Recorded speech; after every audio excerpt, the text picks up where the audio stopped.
Assalamualaikum warahmatullahi wabarakatuh. My name is Norlia binti Mancan. My matrix number is A18A1000. Alright, today I would like to present about the company I get. The company name is L Brand or Limited Brand.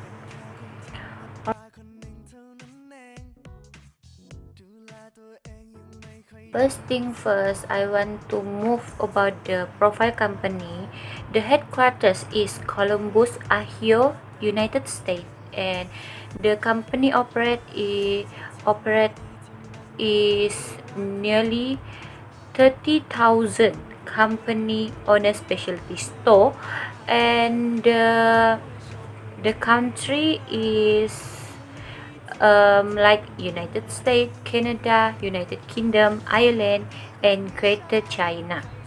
After that, the L brand have 650 franchisee location at worldwide. After that, the first owner is Leslie Henry Wexner.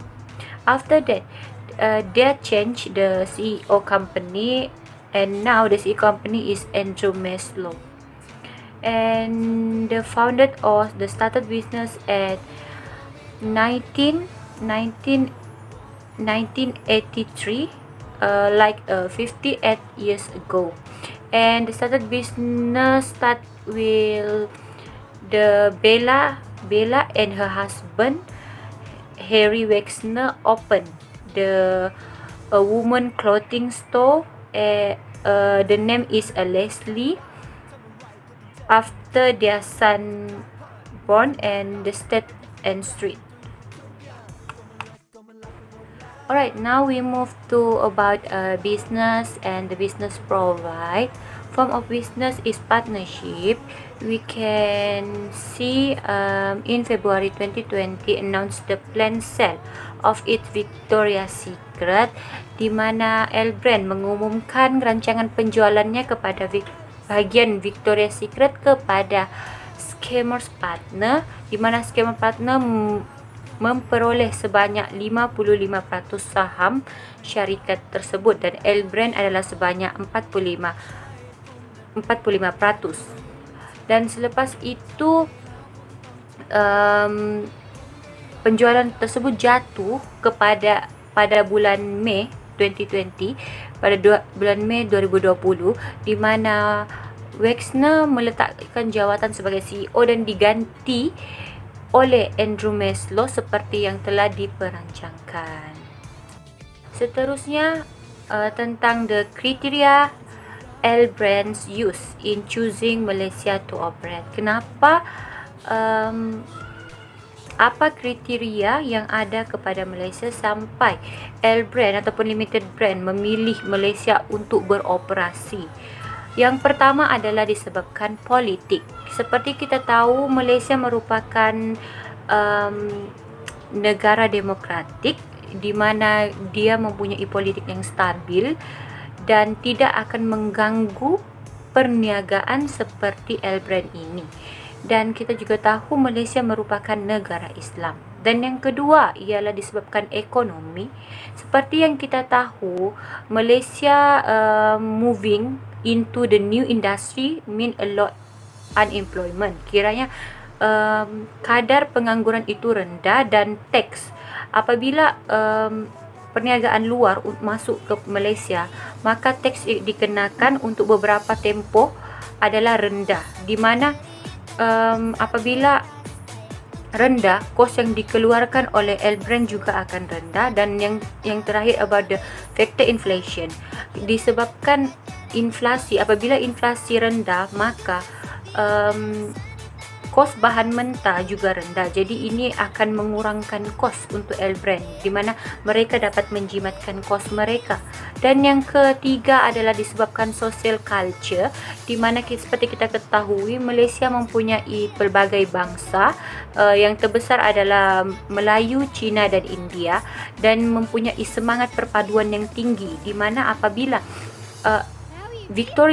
Victoria's Secret, Bath and Body membuka cawangan di Malaysia, maka secara otomatik daripada pelbagai culture ataupun pelbagai budaya ni akan membeli, disebabkan seperti yang kita ketahui, produk yang dihasilkan oleh L Brand ini bersifat unity, bersifat semuanya.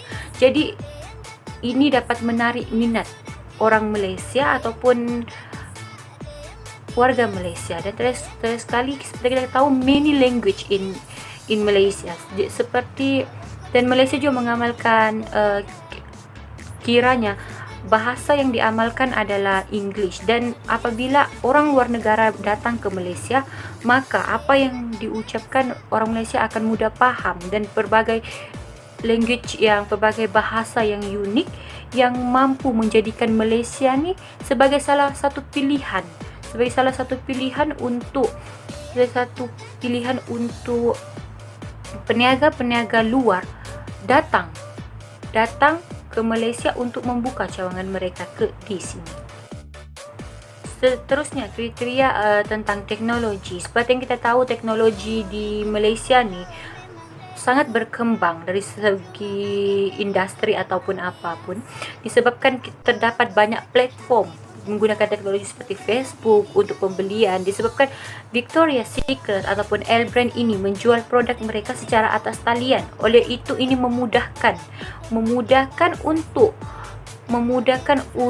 L Brand menjual produk mereka di Malaysia.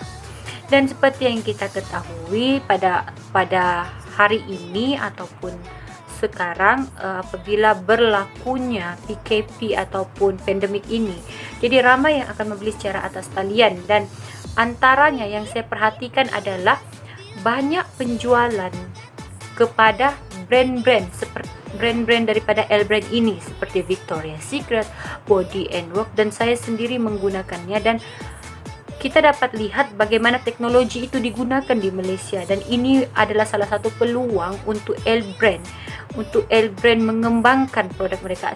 Disebabkan itulah L Brand memilih Malaysia untuk mereka memasarkan produk mereka, untuk membuka cawangan mereka di sini. Dan seterusnya, about the legal. Seperti yang kita tahu, Malaysia ni mempunyai undang-undang tertentu, undang-undang yang perlu diikuti, dan undang-undangnya juga seperti yang kita ketahui sangat adil, dan ini memberi impact yang positif kepada L Brand untuk membuka cawangan mereka di Malaysia. Dan selepas itu, disebabkan environment seperti fasiliti yang lengkap, di mana Malaysia ni tidaklah kekurangan dari segi kemudahan asas apa semuanya, dan bagaimana support government kepada industri contoh perniagaan kecil ni, bagaimana sebuah kerajaan tu memberi kelonggaran, bagaimana sebuah kerajaan tu memberi kesempatan dan peluang untuk pelabur asing mungkin datang ke Malaysia memasarkan produk mereka, disebabkan environment di sini yang sangat selesa membuat L Brand memilih Malaysia untuk membuka cawangan mereka. Berdasarkan, in my opinion, on the L Brand company performance in the near future, berdasarkan pandangan saya, bisnes L Brand ni adalah tidak stabil, tidak konsisten, di mana pada pembukaannya pun pada tahun 1993 sudah 58 tahun bertapak, terdapat badai yang terpaksa ditutup dan terpaksa dijual. Sebagai contoh, kita boleh lihat La Senza Region in Januari 2019. Selepas itu kita dapat lihat juga di mana mereka menjual saham Victoria's Secret sebanyak 55% kepada scammers partner, dan ada juga kedai yang terpaksa ditutup. Dan ini menjadikan di mana syarikat ini membawa kesimpulan kepada saya, di mana syarikat ini tidak dapat berdiri sendiri, melainkan mereka terpaksa menjual saham mereka kepada orang luar. Sekian, terima kasih.